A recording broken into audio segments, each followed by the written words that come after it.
కుంభమేళాకు తిరిగి వస్తూ ప్రమాదానికి గురై ప్రాణాలు వదిలిన కుటుంబ సభ్యులను మల్కజ్గిరి ఎంపీ ఈటెల రాజేందర్ పరామర్శించారు. వారికి నష్టపరిహారం లభించేలా చూస్తానన్నారు. ఇందుకోసం తెలంగాణ, మధ్యప్రదేశ్ ప్రభుత్వాలతో చర్చిస్తామన్నారు. బాధిత కుటుంబాలకు అండగా ఉంటామని ఈటెల రాజేందర్ హామీ ఇచ్చారు.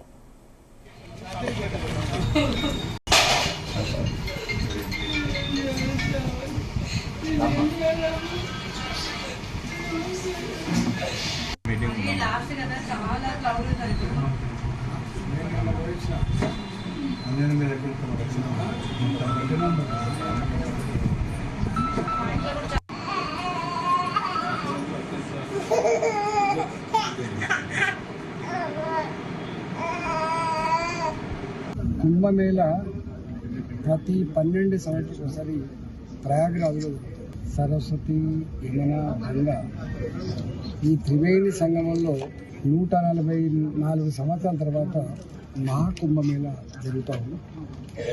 కోటాను కోట్ల మంది దేశవ్యాప్తంగా ఈ ప్రాంతం ఆ ప్రాంతమే తెలియలేకుండా కోటాను కోట్ల మంది ఆ కుంభమేళలో పాల్గొంటారు.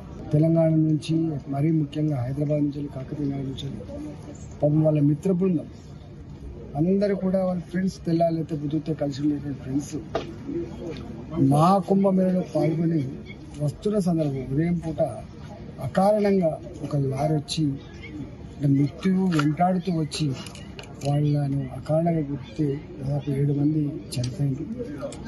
2 చాలా సీరియస్గా గాయమైంది. ఆ రోజు నుంచి ఈ రోజు వరకు నేను దాన్ని రెగ్యులర్గా పర్సూ చేస్తూ నేను డెడ్ బాడీస్ వచ్చి నేను ఆ రాష్ట్ర ముఖ్యమంత్రి గారితో మాట్లాడి డెడ్ బాడీ షిఫ్ట్ కావాలి కాబట్టి రాష్ట్ర ముఖ్యమంత్రి గారితో మాట్లాడి ఈ కుటుంబాన్ని ఆదుకునేటువంటి ఏర్పాటు కూడా చేయాలని చెప్పి కోరుతాను.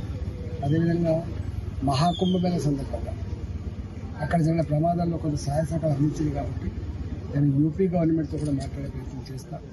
అదేవిధంగా మిగతా ఇతరత్ర కూడా కొన్ని కుటుంబాలు అయితే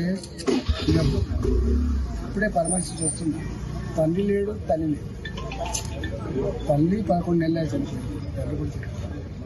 వీళ్ళంతా ఒక్కొక్క కుటుంబాన్ని ఒక్కొక్క ఉదయ విధారకమైనటువంటి కుటుంబానికి మేము ఇవాళ